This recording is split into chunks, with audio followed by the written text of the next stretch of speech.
So let's start by going through that final hole. First, Michael, from your perspective as you stand over that putt, and then Steve, from your perspective as well, kind of watching him play through that final 18th hole. We talked through I think it was 167 yards, and Steve talked me into an 8-iron, and I hit an 8-iron, and it just worked out, and it was about 5 feet, so it was as good as we can hope. At that point, I just had my pom-poms on, just cheering him on, because I unfortunately had to chip out, but that's just the way the four-ball works. I mean, sometimes you're in a hole, sometimes you're not, and he carried us to the title in the end.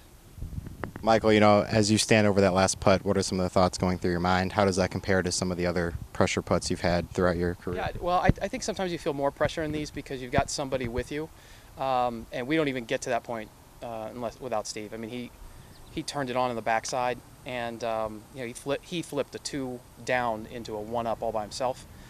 So yeah, I wanted to make that for him. Steve, if you could just touch on what it means to you to be able to add another trophy to your legacy, and then Michael, from your perspective, you know, getting your first in a CDGA or state event. It means a lot. I mean, this is a great new event. I'm excited to play in it. He'll be my partner till the end. I had a good run at the CDGA and couldn't get through the semis, so it was, I guess it's been, you know, 7 years since my last title, so this is a lot of fun and a good partner to share it with. Yeah, I agree. It's great to get one finally, and I will tell you that you know, it'll be nice. Steve was saying this as we were coming up here. You know, we'll have our name first. Hopefully this is played for decades, but we'll be back, and hopefully we'll put our name on it again. Michael, you touched on it earlier, but you know, you were 2 down at one point. You know, John on the other side goes and shoots 31 on the front, so you guys had a lot going against you. How were you able to kind of turn it around, you know, flip the switch and really play a great back nine? I will tell you that, you know, I didn't feel really confident as we were making the long drive to number 10, and I said to Steve, you know, let's try to make 9 birdies.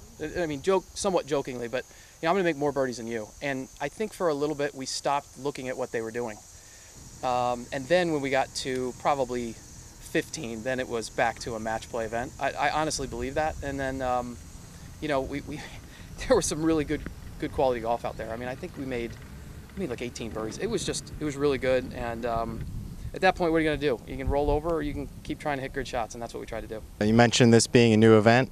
Initial thoughts on the format and everything along those lines? I love the format. I mean, you know, the older that I get, you know, I'm competing against 20-year-olds, and it's difficult to win against them. So, but when you have a buddy that you know well, and we've played a lot of competitive golf together, it becomes easy because, you know, if he's not thinking about a certain shot, I can talk him into it. We know each other's games so well, and it's just a good partnership.